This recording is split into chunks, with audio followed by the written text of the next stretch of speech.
Welcome to the seventh and final lecture of the Whitehall Lecture Series for 2023. My name is John Blades. I'm the director of the Flagler Museum, and it's a pleasure to welcome you all here on behalf of the trustees and staff of the museum. We've stalled a little bit on our beginning time because there are people still trying to find a parking space out there and get into the museum and the lecture series. Let's hope they can join us here shortly. I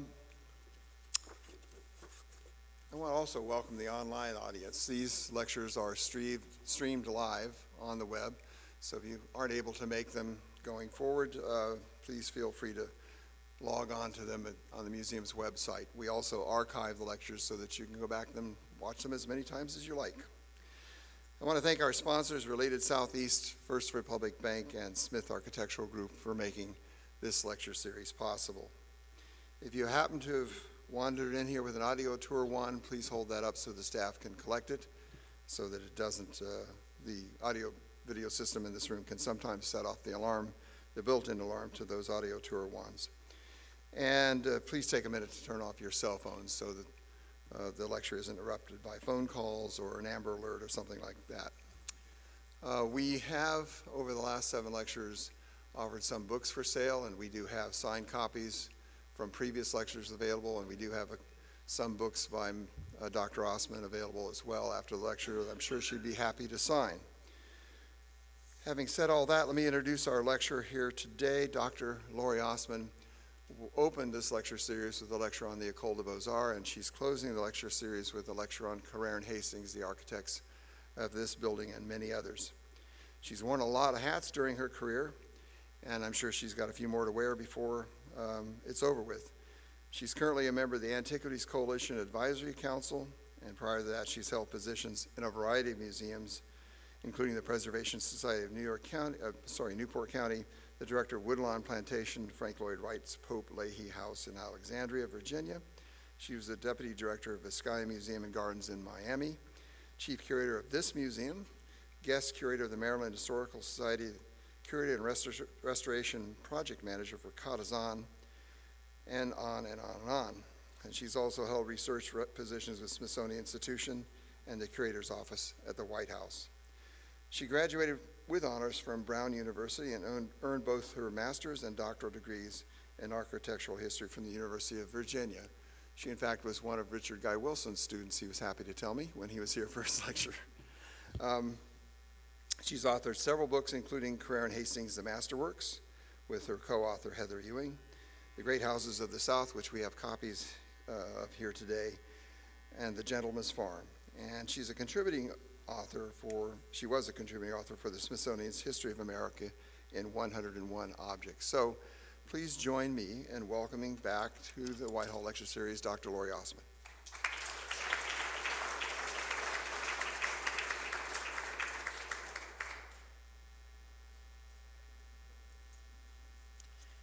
Thank you, Mr. Blades, and thank you all.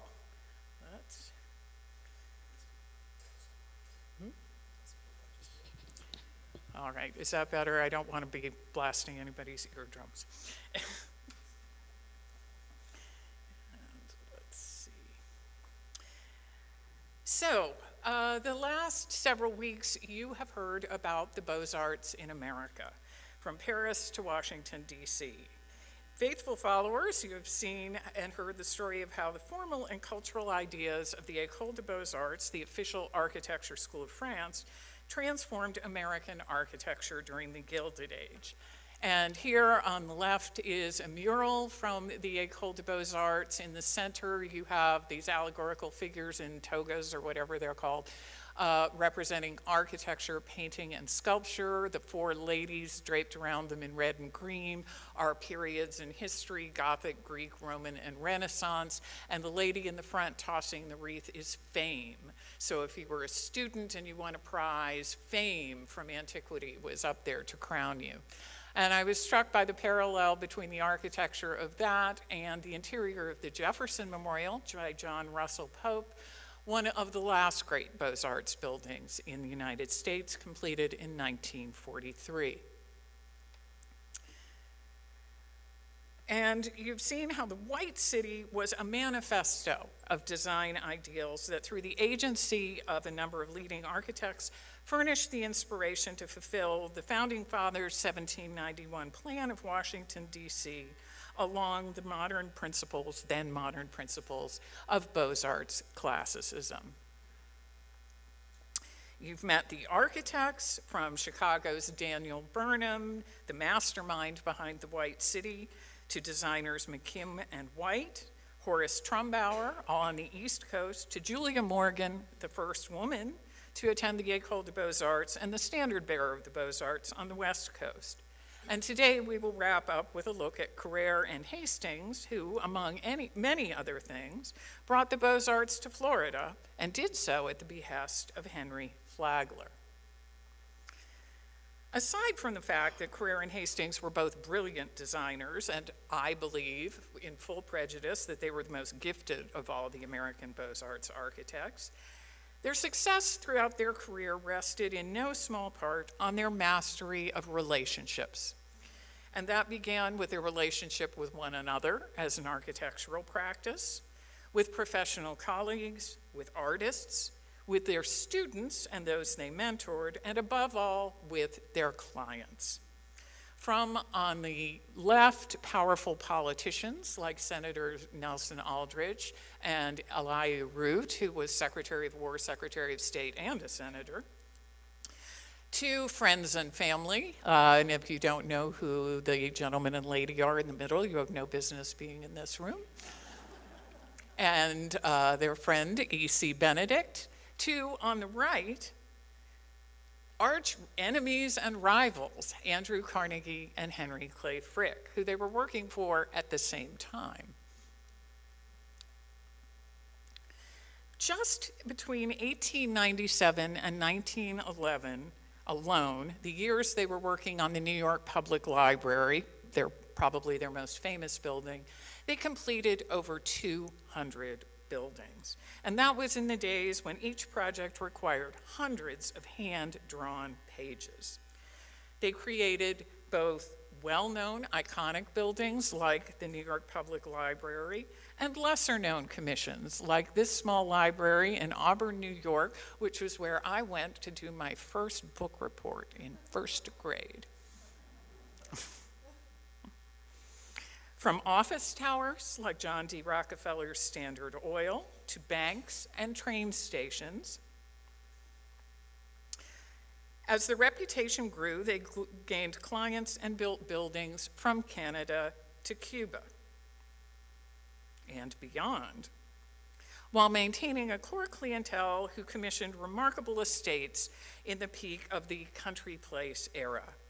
In fact, over half of the firm's 600 commissions were residential in a variety of styles, as you can see here, ranging from the 18th century French classicism of Nemours in Delaware to the Italianate Glenmere in the Hudson Valley. They did many townhouses, and New Yorkers, with some justification, tend to lay claim to Carrère and Hastings as New York architects. The William Starr Miller House on the left, you may now know as the Neue Gallery, with all the Gustav Klimts. It's beautiful. If you haven't been, go and get the hot chocolate in the cafe. And many others which survive and have been put to use, some of which have been put to institutional use, like the one in the middle, and now are back in private hands. They designed theaters. The one that survives in New York, at one point they had 6 Broadway theaters, but the Lunt-Fontanne is the one that survives, and parks in American cities, many American cities. They led the charge at World's Fairs, ranging from 1901 in Buffalo and in Paris to the Panama Pacific Exposition in 1915. They were involved in city plans from Hartford, Connecticut to Des Moines, Iowa, and even designed bridges to provide declaratively elegant points of entry to cities from New York to Wilkes-Barre, Pennsylvania. and collaborated with lifelong artist friends on monuments commemorating both recent and distant history in an enduring language of American classicism that they helped to define. And these are some examples ranging from the Battle of the Marne Monument in France, the McKinley Monument in Buffalo, and upstairs in the exposition you can see a monument to the American Indian that was designed by Thomas Hastings to be erected in Staten Island, but it never happened. So I think we should take up a Kickstarter and have that built. Here's a roadmap of where we're going today. 7 parts, if you're going to be keeping track, starting with who were Carrère and Hastings, how did they meet Henry Flagler, their early works, middle years, and I jump ahead a little bit on that, the big time, the years when they were doing the New York Public Library and working in Washington, D.C., and also here at Whitehall. And then the later works and a little look at what has been the lasting influence. Why should we care about these guys 125 years or so later? So there they are for future reference. And I should note as a point of style, I have been studying and writing about Carrère and Hastings for about 30 years now. And most of their contemporaries, friends, and family referred to John Carrère as Carrère and Thomas Hastings as Tommy, and I tend to do the same. So if I refer to Tommy, I mean Hastings.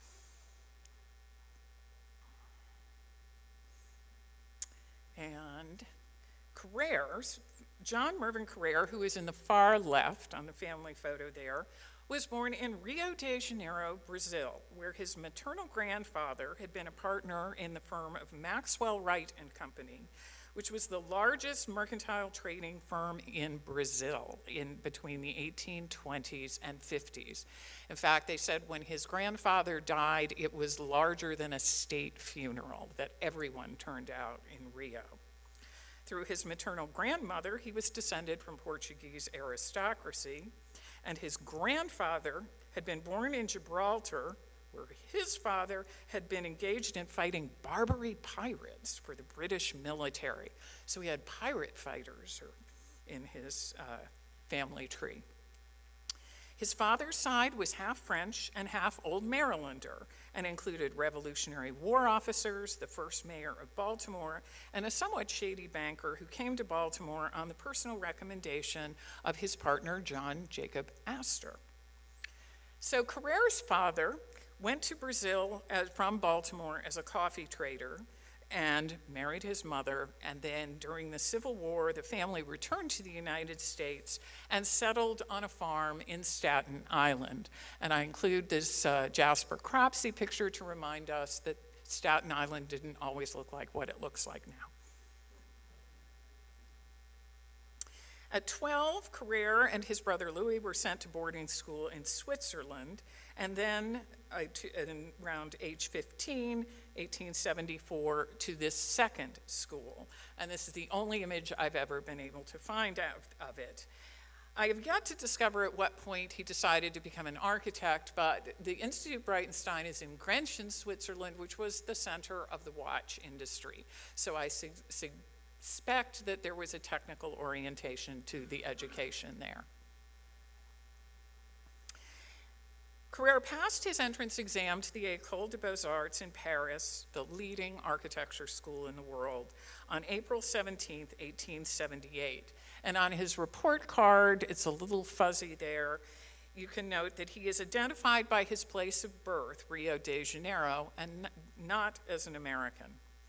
His report card shows which competitions he entered while he was a student at the École and how he did. Ones are A's and twos are B's. And in the days before grade inflation, a report card of all A's and B's is pretty impressive. Shortly after passing the exam to be admitted to the first class or the upper school, which he did on March 2nd, 1882, he left, which was not unusual. Many American architects in particular just stayed for the first round. During his 4-year course of study, he worked in 2 different architects' studios, and I believe those foreshadow his future interests and design preferences. The top one, Genin, was the architect of the city of Paris and was primarily a city planner, and that would be a lifelong interest of Carrère's. The second, Rupert Robert, was primarily known as a restoration architect who specialized in Norman castles, cathedrals, and ruins. Neither of these ateliers tended to cater to Americans. There were certain architects in Paris who sponsored studios of students at the École that tended to have a lot of Americans. The ones that Carrère went to had no other Americans. And so I think it's worth bearing in mind that he was not a stereotypical American student. He was distinctly cosmopolitan. In a much later interview, in fact, when asked if he had known Carrère at the École, Thomas Hastings said, "I knew who he was by sight, but I thought he was a Frenchman." Carrère spent his summers at his grandparents' house in Dieppe in the Seine-Maritime, which is sort of north of Normandy or part of Normandy, where I believe he absorbed local building traditions and the latest architectural novelties, such as the casino at Dieppe, and filed them away for future use. And particularly in Dieppe and in Normandy, there's some very interesting medieval masonry techniques that I think Carrère really paid attention to. Now let's meet Tommy. Tommy was a New Yorker. In fact, I'm not sure he left Midtown Manhattan until he was 20. His mother had grown up, spent her early childhood in London, where her father, who was an extremely wealthy and handsome merchant named Henry Latourette de Groot, lived in an amazing house on Regent's Park. After he died when she was 6, she, her sister, and their mother returned to New York and lived comfortably enough that no one objected when she married a Presbyterian minister who, as Edith Wharton might say, was of good family but no particular fortune. The Reverend Hastings, her husband, the Hastings family went back to colonial Connecticut, and Tommy was the 3rd Thomas Hastings. His grandfather was a hymn writer, most famous for setting Rock of Ages to music, while his father, the Reverend Thomas Hastings, seen there, was minister at West Presbyterian Church on 43rd Street in Manhattan, exactly across the street from where the New York Public Library would later be built. His father was also later president of Union Theological Seminary. Tommy was described as a nervous boy. He was homeschooled, and at 16 apprenticed to Herder Brothers decorating firm, who had recently decorated his parents' house. We have no photos of that, but while at Herder Brothers, he worked on interiors for some of the firm's high-profile commissions, including on the left, interiors of the William H. Vanderbilt house, which was at 640 Fifth Avenue. William H. Vanderbilt was so proud that he had all the interiors painted and a big colored album put out. And the 7th Regiment Armory, which, if you've gone to the antiques show, it's often there. And subsequently, he took classes in architecture at Columbia University, which didn't even have a degree program in architecture yet. It started in 1881. So he was in the School of Mines and Engineering. With the encouragement of the Herders, his parents agreed to let Tommy go to Paris to the École.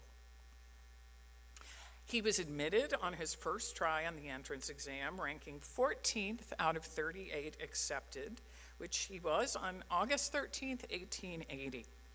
He, like Carrère, left after passing the exam for the upper class, which he did on August 3rd, 1882, essentially a semester after Carrère.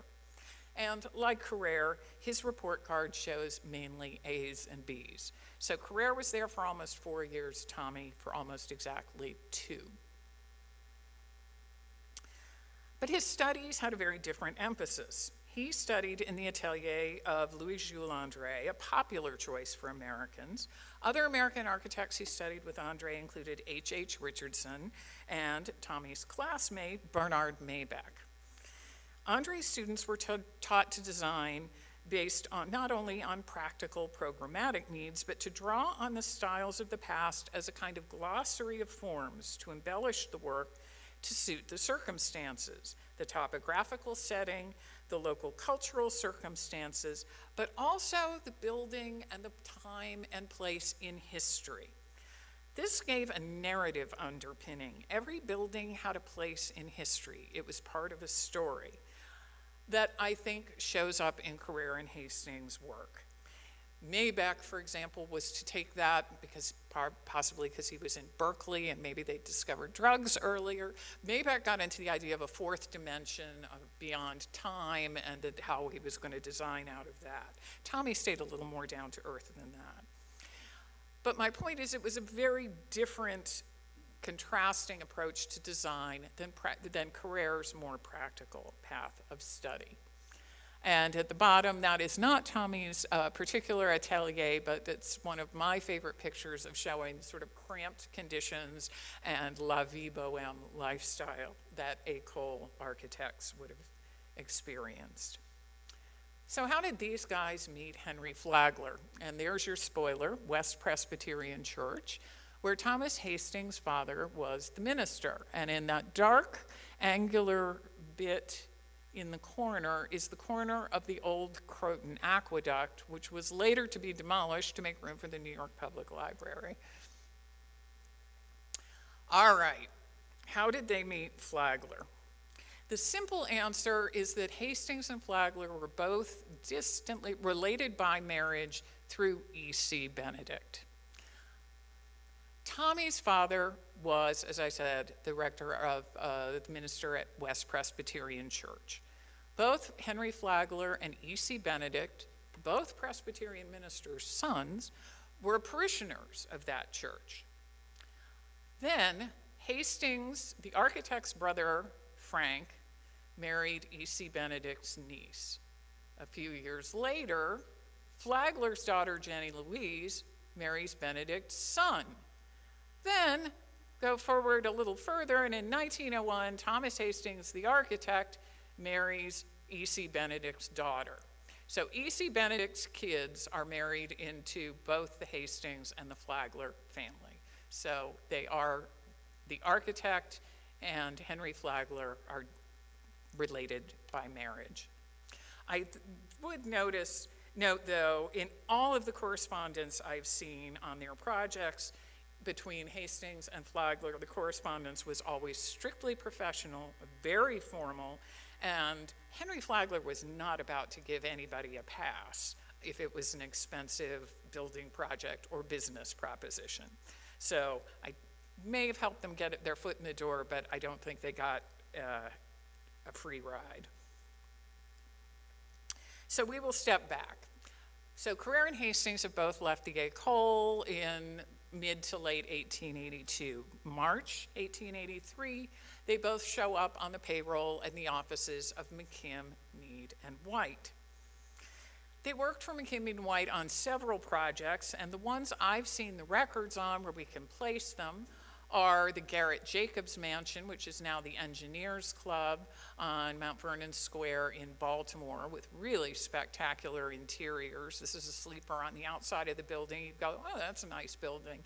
And then you go inside and it's wow. And also the Ross Winans house on St. Paul Street in Baltimore. Ross Winans had been an early railroad pioneer and had in fact built the Imperial Railroad in Russia from Moscow to St. Petersburg. On these projects, we can see, I saw that Carrère was working on electrical and elevator contracts with Mead and McKim, and Tommy was working on interiors with McKim and White. After about a year with McKim, Mead, and White, they decided to break off and form their own partnership. And this was not an acrimonious split at all. One of the things that's remarkable about these Beaux-Arts architects is even though they were competing for the same projects and the same clients, there was also this sense of they were part of a movement and they mentored each other and they tried to help each other get a foothold. So McKim, Mead, and White gave them a room in the back of the McKim, Mead, and White offices to start with before they, took, and it's hidden inconveniently by a tree, but they took those offices in that building right there on the top floor on Bowling Green in lower Manhattan. And just as McKim, Mead, and White had done for them, Carrère and Hastings would later in their career do the same for other architects. And in fact, Delano and Aldrich said when Carrère and Hastings, when they went out on their own, Carrère and Hastings not only gave them office space, but when they got their own offices, gave them office furniture. So they did all help each other. So these young architects, they've broken off McKim, Mead, and White. Their first commission was for a library addition to Henry Flagler's country house in Westchester County. Unfortunately, as far as I know, no images survive of that interior, but we do know that the commission included an art case piano to be painted to designs by Thomas Hastings. And there's a very funny to me exchange of letters in which Flagler, noting the high number of putti and ribbons, asks Tommy if he could just tone it down. But this seems to be the fledgling firm's only project. In a later interview, Carrère described their early days as he, Tommy, and an office boy were essentially twiddling their thumbs, waiting for work in that Bowling Green office, when a messenger summoned Hastings to go see Flagler. They were terrified something had gone wrong. Had the library fallen off? The house, what happened? After an hour or two of unbearable tension, Carrère heard Tommy, quote, bounding up the stairs, whooping and hollering. He began to toss rulers and pencils in the air, shouting, pack your bags. Henry Flagler is building $1 million hotel in Florida, and we're going to design it. Carrère was 26, Hastings was 24, and neither of them had ever designed or built an entire building by themselves.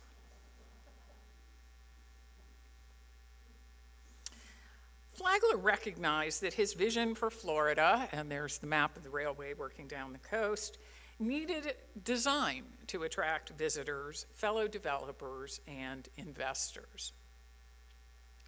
And it took vision to see the potential in St. Augustine as it appeared before Flagler transformed it.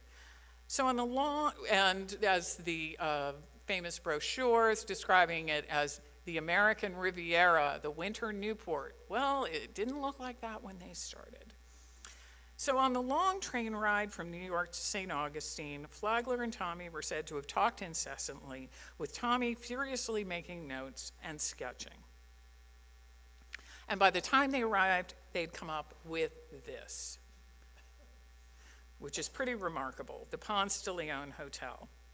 Flagler's point of inspiration was one of his favorite childhood books, Washington Irving's 1832 Tales of the Alhambra, which was a combination of travelogue, history, and mythology written during Washington Irving's 1828 travels in Grenada and Andalusia. Although a later account stated that Flagler had only chosen Carrère and Hastings because, quote, they were the only people he knew who had actually been to Spain, Spain was only one part of the alchemical formula that made the Ponce de Leon. I would say that they had local remnants of Spanish architecture. They had the fort, the city gates, some of the buildings as inspiration. They had their experience of European seaside resorts. In this case, I picked the example of the one in Dieppe, which Carrère would have known, as well as travel in Spain. Sounds pretty confident, although Carrère did place an ad in a European architecture journal inquiring if anyone out there had ever designed a big hotel, and if they had, would they be willing to come to Florida to consult. But this was the result. The invention of a new architectural style that was based on historical elements and based on Spanish motifs, but also drew on local materials, local history, and the latest technology, including electricity. This was the first building in the United States fully electrified by Edison. It didn't hurt that Tommy Hastings' brother was the president of Edison Electric. And Carrère's expertise in concrete construction was honed from his Swiss technical education and restoration work in France. They were importing a special mix of concrete from Germany that then went to Canada and then brought all the way to Florida. There are a lot of historians in St. Augustine that like to credit rival concrete pioneer Franklin W. Smith with the technology that made the Ponce possible, but the records show it really was Carrère. And Franklin Smith was great, nothing against him, but I don't want to take away from Carrère's innovations. What resulted in St. Augustine was not only stylistically wholly original and breathtaking, I think it's one of the greatest buildings in the United States, but it's in its use of unreinforced concrete, which was a practical material that had really previously only been used in foundations and bridges and roads and some factories in Europe. To use it in a decorative, formal way was absolutely radical. And the interior was stunning. Still is. The central rotunda was painted by George Willoughby Maynard, a friend of Carrère and Hastings. He had studied at the École des Beaux-Arts in Antwerp, Belgium. And Hastings also painted some of the murals himself. He recruited his old friend from the École, Bernard Maybeck, as a site supervisor, as well as Maybeck's father, who was a German-trained wood carver, to work at the Ponce de Leon. The iconography here is of exploration, discovery, and the progress of civilization. And there are women up around the top in the spandrels, and they represent fire, air, earth, and water, and the 4 stages of exploration, very politically incorrect now: adventure, discovery, conquest, and civilization. The dining room featured the provinces of Spain and fanciful galleons representing the great Spanish explorers. If the goal was to lure elite New Yorkers to St. Augustine and convince them that they were in an ancient romantic place, they think they did pretty well. St. Augustine soon became the preferred stopping off point for New Yorkers headed to the Caribbean to avoid the worst of winter. But wait, there's more. To provide more amenities to the guests of the Ponce de Leon Hotel and a more affordable price point to increase the audience, Flagler commissioned the Alcazar Hotel across the street. Again, the chief material was unreinforced concrete, embellished with elaborate terracotta ornament, and it has this beautiful courtyard. The interior, the main swimming pool, based on Roman baths, was billed as the largest swimming pool in the United States at the time. I don't know if that's true, but it was big. It's still there. It's the cafe of the Leitner Museum. The complex also contained Russian baths, Turkish baths, plunge baths, a ladies' pool, as well as a ballroom, game rooms, and a small recital hall for concerts. As the Ponce grew to encompass more amenities, Flagler needed more land. The Methodists agreed to move down the street in exchange for Flagler building them a new church, which he had Carrère and Hastings design. He also, tragically, shortly after the Ponce de Leon opened, Flagler's daughter, and Tommy's cousin by marriage, Jenny Louise, and her newborn baby died on board E.C. Benedict's yacht, the Oneida, en route to St. Augustine. Flagler commissioned Carrère and Hastings to build a memorial church in her honor to be completed on the 1st anniversary of her death.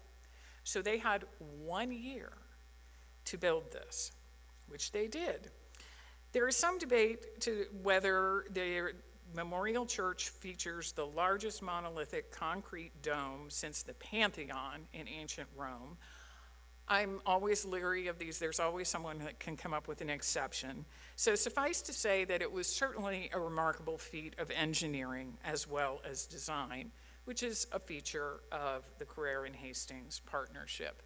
And on the left here, you can see the mausoleum, which was commissioned by Flagler in 1905. And Jenny Louise, her mother, her baby, and Flagler himself were later interred there. Before we leave St. Augustine, it's worth pulling back and remembering that Henry Flagler had commissioned from Carrère and Hastings not just a hotel, but a complex Beaux-Arts civic plan. They reoriented streets. They built this building, they built this building, somebody else built this building, and then Flagler bought it. And then they redesigned the town square. There were gardens around it. It was an entire complex the size of a World's Fair or a small city. All of this conceived, designed, and built years before the White City at the World's Columbian Exposition. So if you're looking for the roots of Beaux-Arts planning in America, it's here in St. Augustine. The work for Flagler certainly jump-started their career. Naturally, their first commissions afterwards were for hotels and churches. And among the visitors to St. Augustine was Richmond tobacco magnate Louis Gintner. And he commissioned the Jefferson Hotel, a happy place. He liked the Alcazar so much that he not only hired the architects, but also the concierge, the chef, and a good portion of the staff, and brought them all to Richmond. And I thought here that if you take the basic form of the Alcazar and some of the stylistic overlay of the Villa Medici in Rome, which was the French Academy affiliated with where Carrère and Hastings had gone to architecture school, you kind of put those in a blender and you come up with the Jefferson Hotel.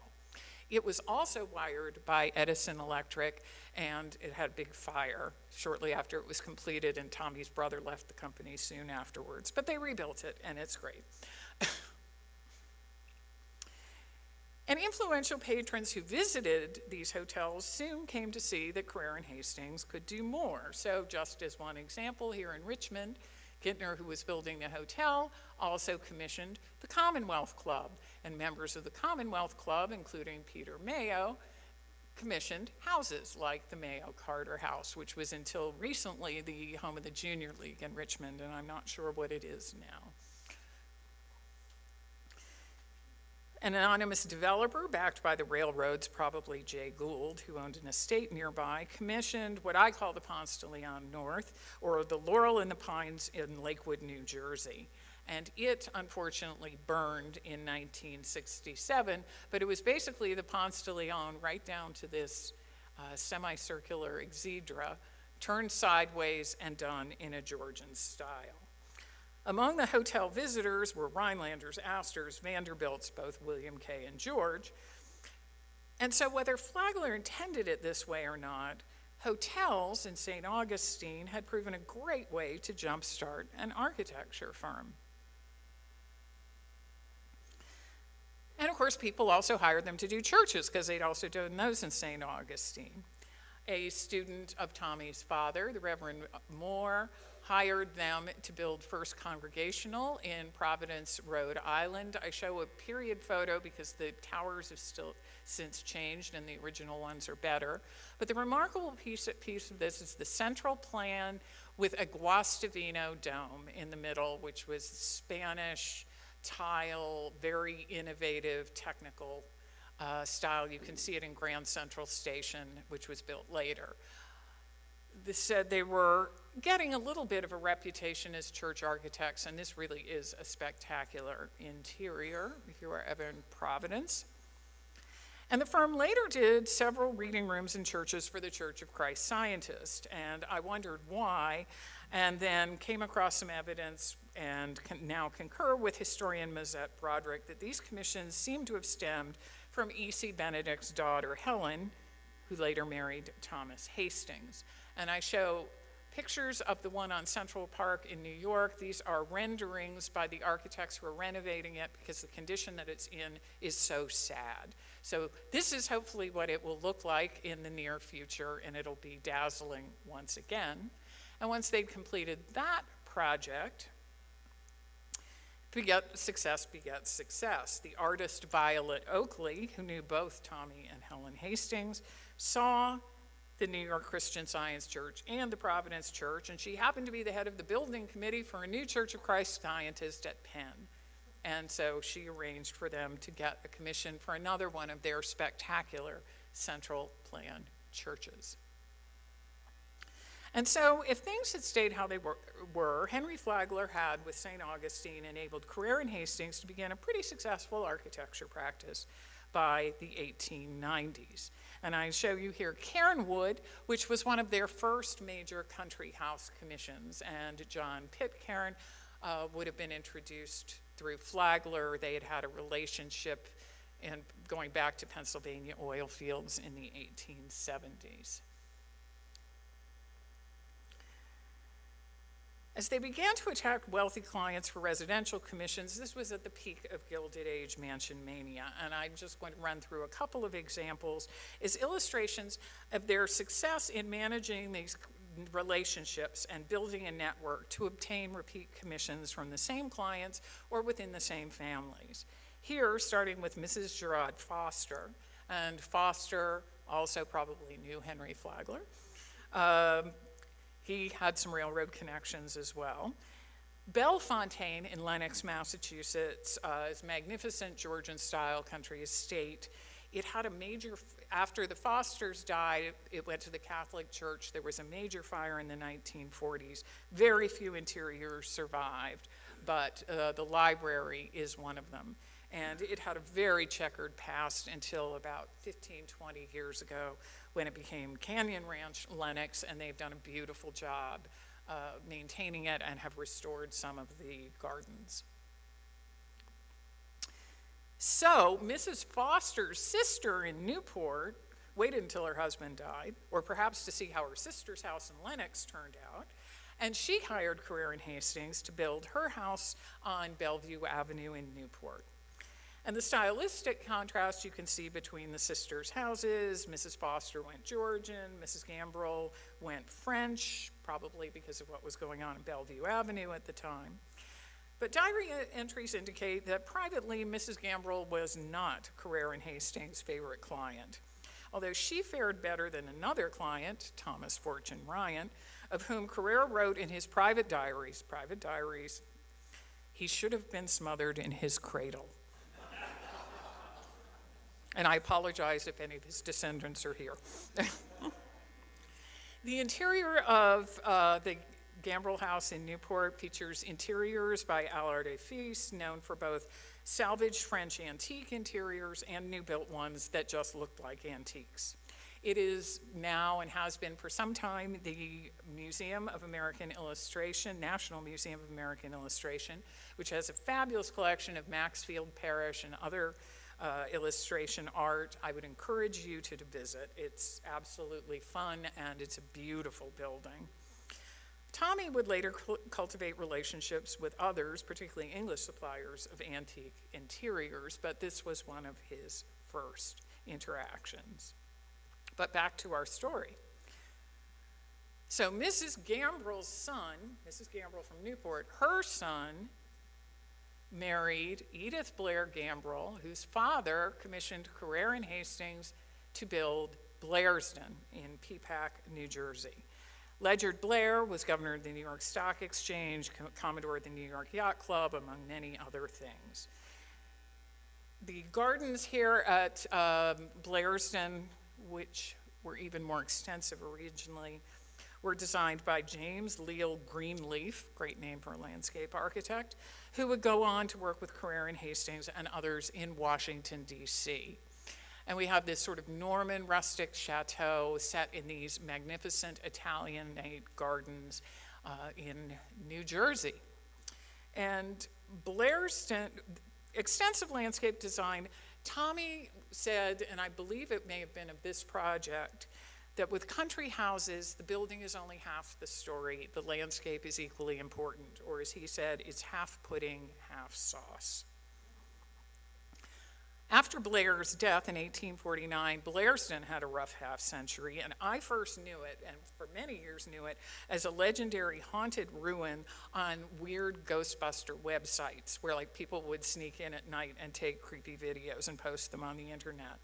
But several private owners have wrought miracles over the last decade, and it recently got a new one about whom I hear great things, which this remarkable property certainly deserves. And I hope to visit this summer and get some fresh photos. So Blair kept hiring them. He got Blairsden, their city house, an entire city block. He had a huge estate in Bermuda. Unfortunately, the only part that survives is the boathouse, but it's pretty remarkable. And then eventually so did his brother. And this is now Tuxedo Park School, but was the home of J. Inslee Blair. So as I mentioned, the firm had over 600 projects. I could go on for days, I promise I won't, but you get the idea. They were not only great architects, but knew how to keep clients happy and build relationships. Back to those core relationships, we're back with our friend E.C. Benedict, who seems to be the center of the universe. He made his fortune as a broker, then president of the American Acetylene Company, probably where he met Flagler, and the Marine Engine Company. The house that he designed for them in Greenwich, Connecticut does survive, but it lost much of its second story in the 1938 hurricane, so it has been substantially redesigned. And I showed this older view because that little house there was Tommy's brother's house on the property. After he left his position as president of Edison Electric, he became E.C. Benedict's private secretary and also pursued his interests in Russian classical music and music history. Carrère and Hastings might have known E.H. Harriman through his son-in-law, who was a sculptor, Charles Carey Rumsey, but it also may have been introduced by Henry Flagler, who was pursuing some railroad ventures with Harriman around the year 1900 to 1905. Until recently, Arden House was the third largest private house in the United States after Biltmore and Otto Kahn's Oheka in Long Island. It got bumped in 2021 to number 4 by a new build house in Bel Air in California. Harriman had to build a funicular railroad to get building supplies up the mountain to create this estate, and it is truly remarkable. In his will, he left it to Columbia University, who about a decade ago gave it back, and the family have a foundation and I believe are still operating it as a conference center. It is an astonishing achievement, and very much I note in the style I associate with Carrère. All office projects in Carrère and Hastings were collaborative, but Carrère did do a rather whingy interview later in his career where he complained that he was not given credit for some of the design that he did, that they thought of him as the nuts and bolts guy. And I believe that these heavily rusticated Norman chateau-style buildings are very much Carrère's influence. The interiors featured murals by Robert Winthrop Chandler and Barry Faulkner. These are fantastic, and statues by Charles Carey Rumsey. So they were commissioning artwork from their friends. But back to the big story. The watershed moment in time of this crusade for the Beaux-Arts was the 1893 White City at the World's Columbian Exposition. It's a manifesto of Beaux-Arts principles, the architecture to which Beaux-Arts architects felt America should aspire. This was our brand. We should claim it. Now, because of the rules limiting the number of East Coast architects featured on the Court of Honor, Carrère and Hastings didn't get a major building. They got a minor building, not their best, the Baker Chocolate Pavilion. But this is where D.H. Burnham, the mastermind, set his sights on Carrère as the administrative impresario who would lead the takeover of federal architecture services when the chief architect of the government, the position became vacant the following year. Carrère turned it down. Then he tapped Carrère to come to Chicago and become Burnham's partner, as Burnham's partner, Root, had died, and Carrère turned him down. But they did end up collaborating on various city planning projects, and Burnham was also crucial in having Carrère appointed as the chief architect for the 1901 World's Fair in Buffalo, the Pan American Exposition, which was planned in anticipation of the completion of the Panama Canal. The theme was the union of North and South America. So Carrère's South American heritage probably didn't hurt. I do think it's interesting to see that in the renderings of the buildings of the Rainbow City as opposed to the White City, it sure looks a lot like Flagler's St. Augustine. And so Burnham and McKim worked behind the scenes after the White City to make it a reality in Washington, D.C. throughout the 1890s, and they clearly tapped Carrère for a leadership role. It was a bit of a damper, of course, at the Pan American Exposition when, as you know, President McKinley was assassinated at the opening ceremony, which pretty much overshadowed any other press. But the assassination did put Teddy Roosevelt in the White House, which frankly worked out pretty well for the architects. Through the discussions over Carrère taking over the federal government and designing federal buildings, Carrère and Hastings came to the attention of Senator Nelson Aldrich of Rhode Island, who was for 12 critical years the chairman of the Senate Finance Committee. In other words, if Washington was going to rebuild with federal money, this was the guy who was going to see that the money was there. He was known as the general manager of the United States, an extremely powerful person, a good guy to have on your side. And here, George Willoughby Maynard again, who had worked on the murals at the Ponce de Leon 15 years earlier, was summoned away from his work on the Library of Congress in order to decorate the entrance hall of Senator Aldrich's house. And the interiors were completed as required in time for the wedding of the senator's daughter, Abby Aldrich, to John D. Rockefeller Jr. in 1901, in the presence of 1,000 of their nearest and dearest. The Rockefellers later commissioned Carrère and Hastings to design Rockefeller Hall at Cornell University, the Standard Oil headquarters, remodel various houses. One anecdote I enjoy is that by the time the Rockefellers approached Carrère and Hastings about renovating Kykuit, their house in Tarrytown, the firm was too busy and passed on the commission to their former assistants, Delano and Aldrich. No relation, Aldrich. But I can't imagine being too busy as an architect that you're turning down the Rockefellers, but they were. Tommy had his own political connections. We're back again. His father's college roommate at Hamilton College in upstate New York had been this gentleman, Elihu Root. Root was a leading New York business attorney who went on to become Secretary of War, Secretary of State, and a senator. And it's difficult to summarize how influential Root was, but from early accounts of the architects trying to rebuild Washington, it's clear that Root was a key ally in Congress and the gatekeeper to Teddy Roosevelt's White House. And they built 2 houses for Elihu Root. So now they hit the big time. So all this political maneuvering is going on in Washington on behalf of the Beaux-Arts movement, and Carrère and Hastings are very much at the center of it. This especially true after 1902, when Senator James McMillan, who had been the senator who sponsored the bill to redo Washington, D.C., became ill and died. All of a sudden, the whole plan was, after years and years, like 7 years of lobbying, it was all up in the air. Is this thing going to happen? That was when Carrère and Hastings stepped up and brought Root and Aldrich in to make sure that the project had White House support and funding. And so, Washington, D.C. became the White City.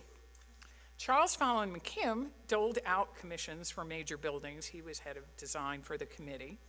And perhaps as a reward for their backstage support, Carrère and Hastings got the House and Senate office buildings flanking the U.S. Capitol. Pretty primo real estate.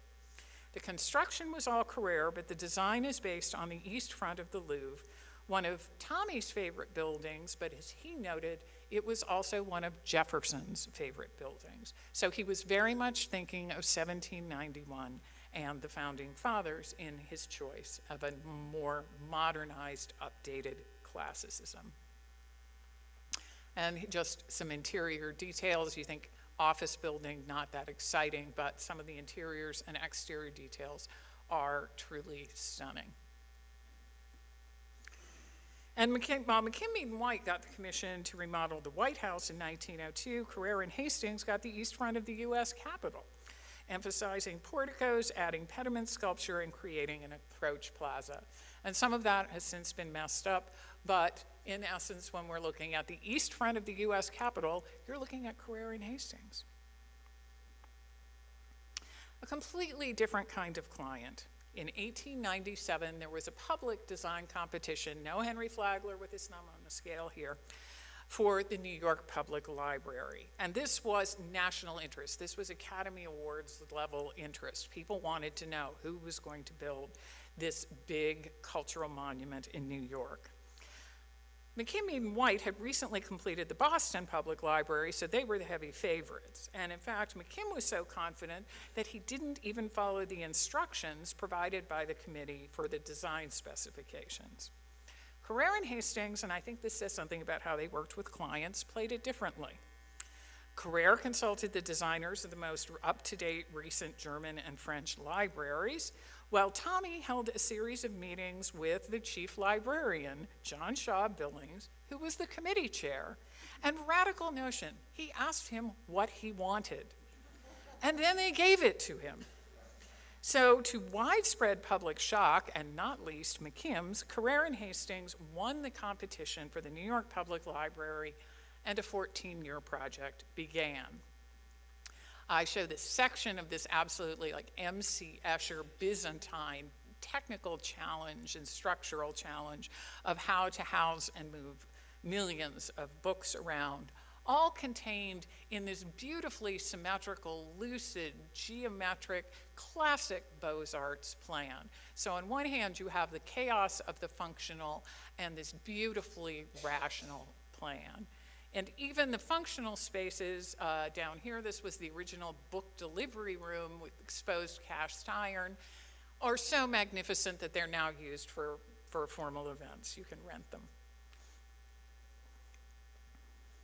As the library project wasn't enough, and there are over 2,000 drawings that survived, their newfound success brought them even more clients. They hired 50 draftsmen just to keep up. And there's their offices with all the worker bees lined up, and I thought it was fun to see where they greeted their clients. It took 4 years just to get the government permission to demolish the old Croton Reservoir, which was the primary water supply for Manhattan. And as I noted, that this is really directly across the street from Tommy's childhood home. So this was very personal. Near completion, and the sculpture groups are not yet installed. That's how you can tell it's not quite done. And when mock-ups of the sculpture were placed on the facade, Tommy invited Gerard Foster from Lenox, from Bellefontaine, to come and look at them, because Foster was a connoisseur of sculpture. Foster told them they were terrible, but by that point they'd already commissioned the carving, so they're still there. So anytime you go to the New York Public Library, you can look at the sculptures on the facade and decide if you think Gerard Foster was right or not.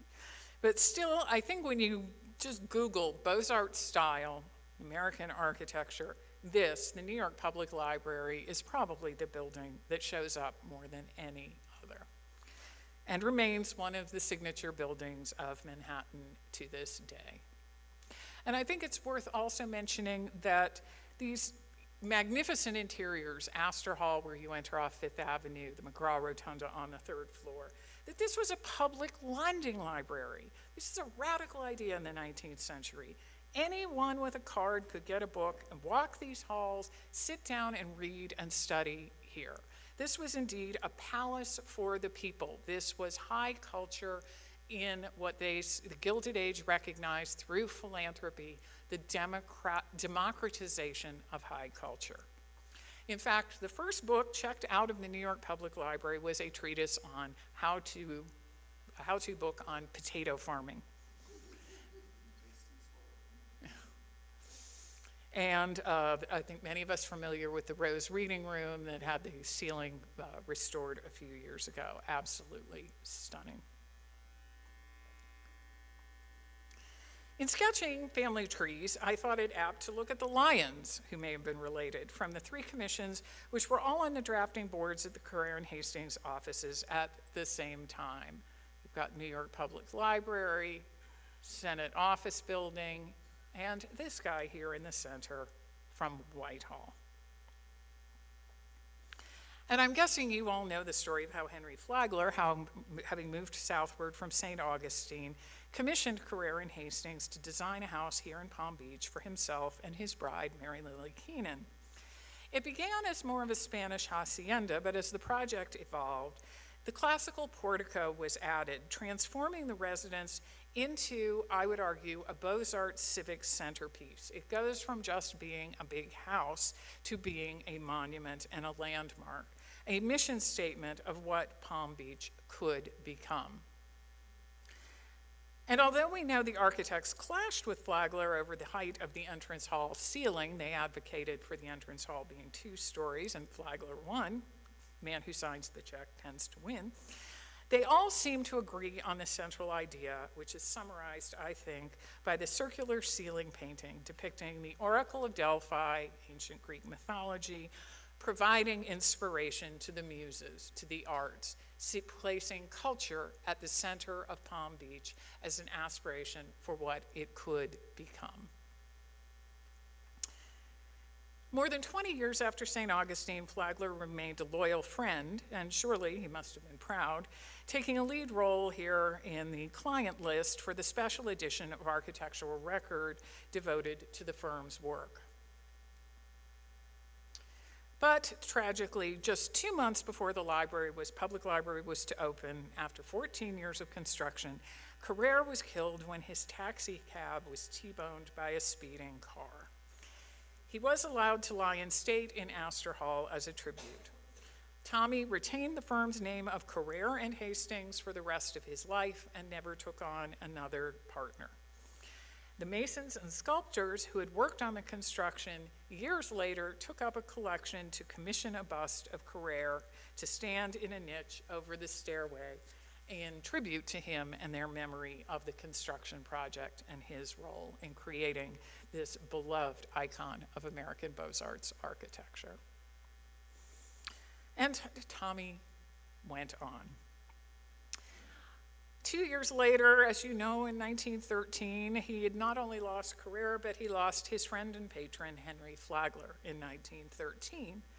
But he maintained a relationship with the Kenan family, doing some work for Mary Lily's brother and sister in Wilmington, North Carolina. Did some interiors for the Sarah Graham Kenan House, which is now the President's House or Chancellor's House of UNC Wilmington, as well as the Kenan Memorial Fountain in downtown Wilmington. It had a much more elaborate landscape scheme around it, but they keep adding lanes and the landscaping around the fountain gets smaller, but it's still a beautiful fountain and was restored about 15 years ago.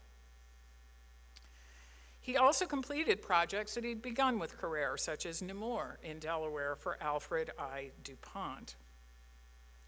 And he developed a warm relationship with Alfred I. and Jessie Ball DuPont.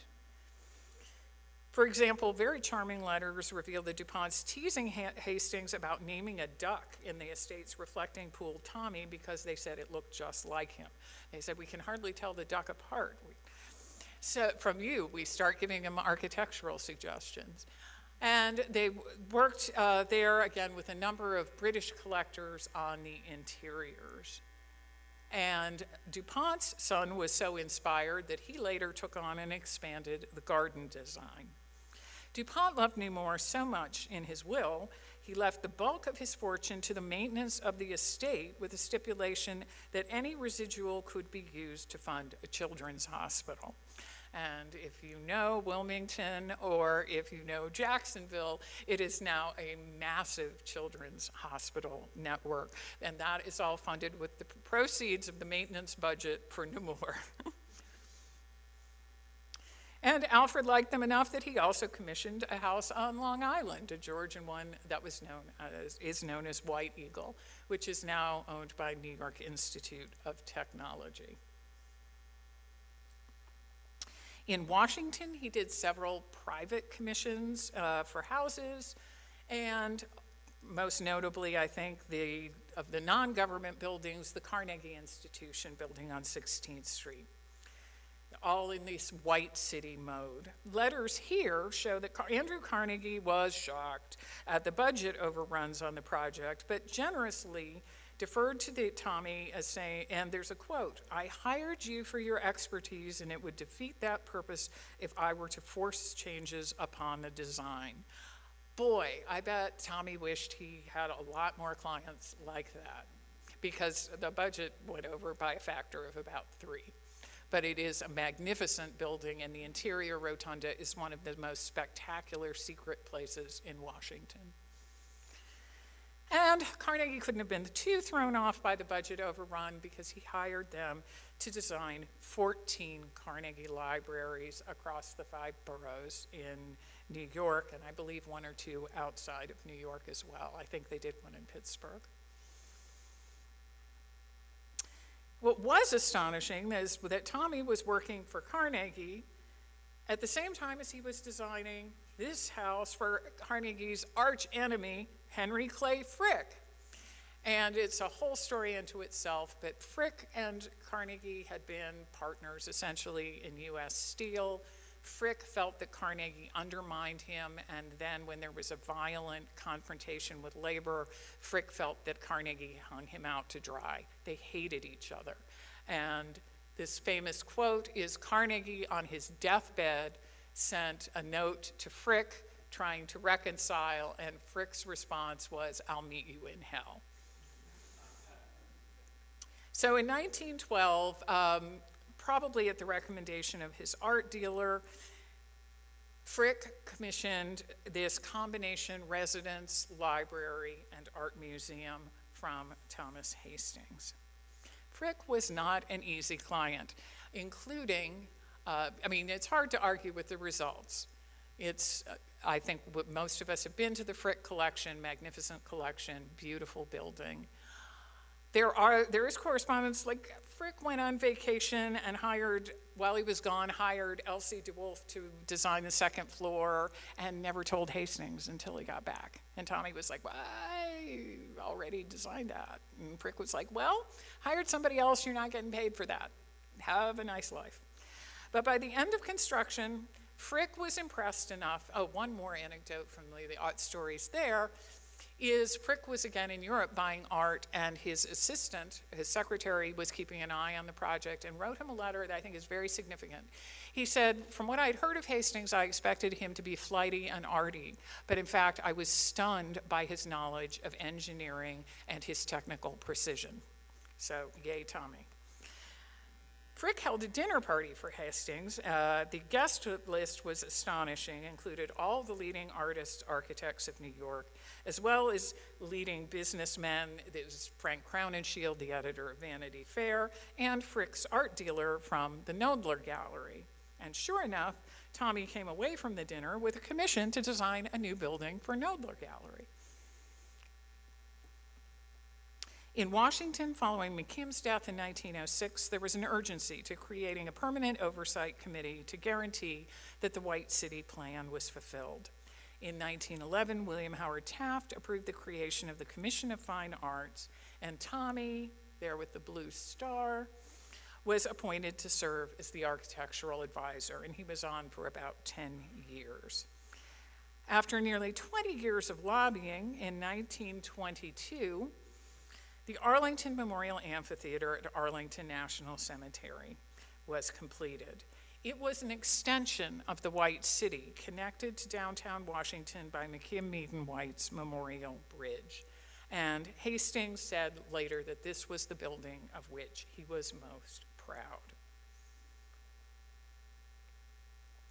In 1921, he essentially closed up his office and moved in with some former students, Shreve, Lamb, and Blake, in this building next to Grand Central Station. And so he just partnered with younger associates. He went off to London, where he taught young architects, which I find fascinating that the British had to get Beaux-Arts architecture from an American because, God forbid, they would get it directly from the French, who were right across the channel. So it had to be filtered through the United States and back again. In 1922, he became the 3rd American architect to receive the gold medal of the Royal Institute of British Architects. The first 2 had been Richard Morris Hunt and Charles Follen McKim. But as these stories go to an inevitable end, Tommy had the great good sense to die just before the stock market crash in October of 1929. He left $100,000 in his will to correct flaws in the portico design of the New York Public Library. The library dithered around for about 40 years before they decided they were never going to make those changes. And the last I knew, the Hastings Fund was still being used to purchase architecture books for the collection of the New York Public Library. And here I show you the bust by his longtime friend, the sculptor Frederick McMonnies, standing on a niche on the opposite stairway in Astor Hall, facing the one of Carrère. And I think that there's a Richard Morris Hunt monument in Manhattan that's pretty good, but if you're looking for the best monument to an architect in the United States, Carrère and Hastings facing each other across Astor Hall at the New York Public Library, it really doesn't get any better. And legacy and influence. We will circle back to Florida. Although relegated to the dust pile of fashion by modernists, in fact, Hastings collaborated with students like Emery Roth on the Ritz Tower. I love the airplane here. That, I think, was photoshopped in. Benjamin Wister Morris and Shreve Lamb, or friends like Charles Herbert Riley in London, to build in a more modern style and work on skyscrapers. He didn't object, contrary to the headlines, he didn't object to skyscrapers because he was stylistically stubborn or backward looking. He wrote that he feared that air quality would suffer because of impeded air circulation, increased density would make traffic become unbearable, and that streets would become dark and unwelcoming. I think he was right. He did, it's a sidebar here, but in his collaboration with Emery Roth on this first residential skyscraper, the Ritz Tower, also took place against a little bit of activism. The New York AIA had turned down Emery Roth 3 times for membership. Emery Roth was Jewish. And Hastings got a bunch of his friends together, went to the New York AIA and said, we know what you're doing, and we're all going to resign and go to the newspapers if you don't do something about it. And New York AIA said, yeah, okay, we'll let Emery Roth in. So, and in fact, earlier in their career, when there were several prominent Beaux-Arts architecture firms that refused to build houses for the Guggenheims and the Wertheimers and other wealthy Jewish families, Carrère and Hastings did design their houses for them. Before we leave that, I think a side note, for someone whose obituary headline in the New York Times said he was no friend of the skyscraper, his last recorded project was the building permit where he was listed as consulting architect on the Empire State Building. Ha. As mentioned, Carrère and Hastings fostered other architects to go into a practice on their own, where their most obvious legacy is in grand residences and country houses. In some cases, we know that Carrère paid out of his own pocket for promising students to go to the École. Several of their former proteges became influential teachers, and Tommy taught courses at Columbia University in his later years. Here in Florida, Marion Sims Wyeth, so important in shaping Palm Beach, began his career in the offices of Carrère and Hastings. So too did the architect of Vizcaya, Baral Hoffman. In fact, Hoffman met Carrère and Hastings when he was a teenager, and Carrère and Hastings were designing Hoffman's parents' house, and they encouraged him to go into architecture. On the other coast, Ralph Twitchell, who was the associate architect and primary site supervisor on the construction of the Cottazon, the Ringling Mansion, started with Carrère and Hastings. And on the Ringling project, Twitchell hired a young architect named Paul Rudolph, who not only went on to become one of the giants of mid-century modernism, but as dean of the School of Architecture at Yale University taught Robert A.M. Stern, who has been the standard bearer for traditional design for over half a century in the United States, and also Sir Norman Foster, who, and here's where we come full circle, recently designed the new entrance for the Norton Museum, which was originally designed by Marion Sims Wyeth, who worked for Carrère and Hastings. So, the influence of Carrère and Hastings continues to this day, not only in Palm Beach, but throughout the United States. And it's no stretch to say, with their legacy, it is inextricably bound with the legacy of Henry Flagler, who first took a chance on them. His support, their genius, and their shared network of influential clients enabled Carrère and Hastings to have, I would argue, the greatest and most lasting influence of any Beaux-Arts architecture firm. Thank you.